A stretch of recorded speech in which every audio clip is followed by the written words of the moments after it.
नमस्कार छात्रों, भारतीय विद्या मंदिर के YouTube चैनल पर मैं मनीष चंद्रा आपका हार्दिक स्वागत करता हूं। छात्रों, आज हम बात करने जा रहे हैं भारत के भूगोल के एक अत्यंत महत्वपूर्ण विषय पर, जो है भारत की प्रमुख नदी प्रणालियां और उनका आर्थिक महत्व। भारत प्राचीन काल से ही नदियों का देश रहा है। यहाँ की नदियां केवल जल की धाराएं नहीं बल्कि जीवन की धाराएं हैं। इनके किनारे ही हमारी सभ्यताएं उभरी, संस्कृतियां विकसित हुईं और अर्थव्यवस्थाएं फली फूली। गंगा, यमुना, गोदावरी, नर्मदा, ये नदियां हमारे देश की जैविक, सांस्कृतिक और आर्थिक पहचान का प्रतीक हैं। भारत भौगोलिक रूप से अत्यंत विविधतापूर्ण देश रहा है और इसी विविधता के कारण हमारे देश की नदी प्रणालियां भी अनेक रूपों में विद्यमान हैं।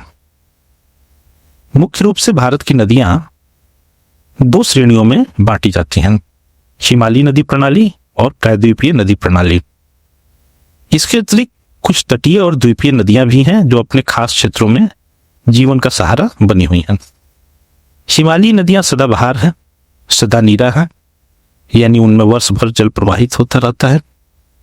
वहीं प्रायद्वीपीय नदियां मौसमी हैं, यानी उनका प्रवाह मानसून पर निर्भर करता है। अब हम क्रम से इन दोनों प्रणालियों को विस्तार पूर्वक समझेंगे। सबसे पहले हिमालयी नदी प्रणाली। छात्रों, जैसा कि नाम से ही स्पष्ट है, हिमालयी नदी प्रणाली में वो नदियां आती हैं जो हिमालय से निकलती हैं। हिमालय से निकलने वाली नदियां भारत के उत्तरी मैदानों को जीवन देती हैं। इस प्रणाली के अंतर्गत 3 नदी प्रणालियां आती हैं, सिंधु, गंगा और ब्रह्मपुत्र नदी प्रणाली। तो सबसे पहले हम बात करते हैं सिंधु नदी प्रणाली की। सिंधु नदी प्रणाली सिंधु और इसकी सहायक नदियों से निर्मित होती है। सिंधु नदी का उद्गम तिब्बत के मानसरोवर के पास सेंगे खबाब से होता है। यह नदी पश्चिमी दिशा में बहते हुए जम्मू कश्मीर और लद्दाख से होते हुए पाकिस्तान में प्रवेश करती है। भारत में इसकी प्रमुख सहायक नदियां हैं झेलम, चिनाब, रावी, व्यास और सतलज। 1960 की सिंधु जल संधि के तहत भारत को व्यास, रावी और सतलज के जल का उपयोग करने का अधिकार प्राप्त है। दूसरी है गंगा नदी प्रणाली, जो भारत की सबसे प्रमुख और पवित्र नदी मानी जाती है। गंगा का उद्गम उत्तराखंड के गंगोत्री हिमनद से निकलने वाली भागीरथी से होता है, जो अलकनंदा से मिलकर गंगा का निर्माण करती है। गंगा की मुख्य सहायक नदियां जो हैं उनमें यमुना, घाघरा, गंडक, कोसी और सोन हैं। गंगा और ब्रह्मपुत्र नदियां मिलकर बंगाल की खाड़ी में विश्व का सबसे बड़ा डेल्टा बनाती हैं। डेल्टा के बारे में हमने आपसे क्लासरूम में भी चर्चा की है कि नदी के मुहाने पर बनने वाली त्रिभुजाकार आकृति है यह। तो गंगा और ब्रह्मपुत्र साथ में मिलकर बंगाल की खाड़ी में विश्व का सबसे बड़ा डेल्टा बनाती है, जिसको क्या कहते हैं, सुंदरबन डेल्टा कहते हैं।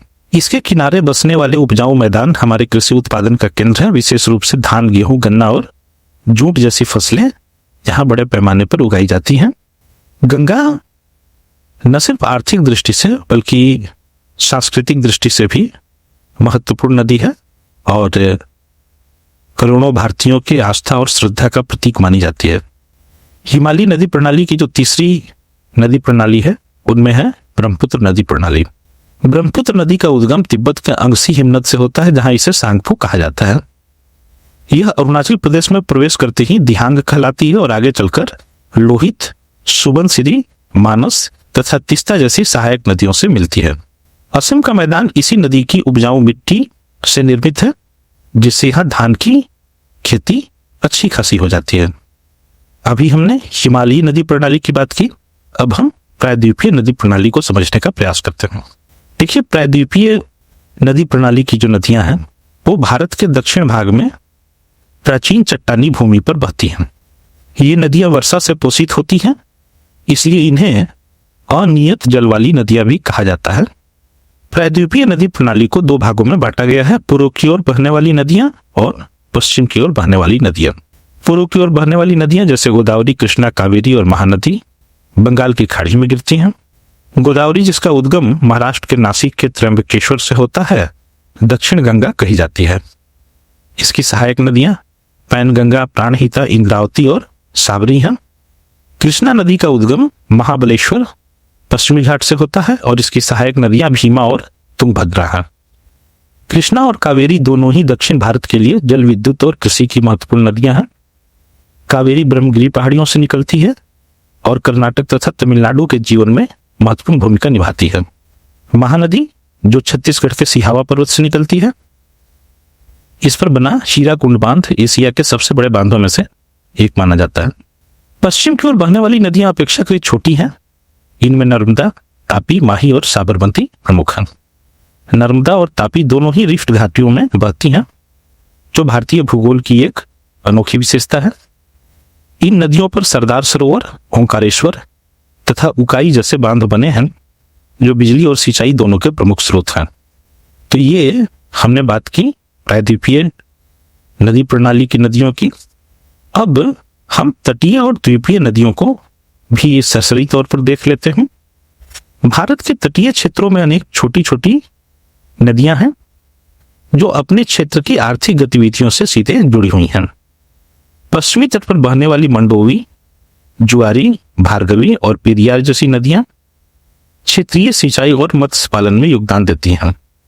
वहीं पूर्वी तट की वशिष्ठा, वैगई और पुनैयर जैसी नदियां स्थानीय कृषि और जल आपूर्ति का आधार हैं। अब हम भारत की नदियों के आर्थिक महत्व को समझने का प्रयास करते हैं। भारत की लगभग 60% सिंचित भूमि नदियों से प्राप्त जल पर निर्भर करती है।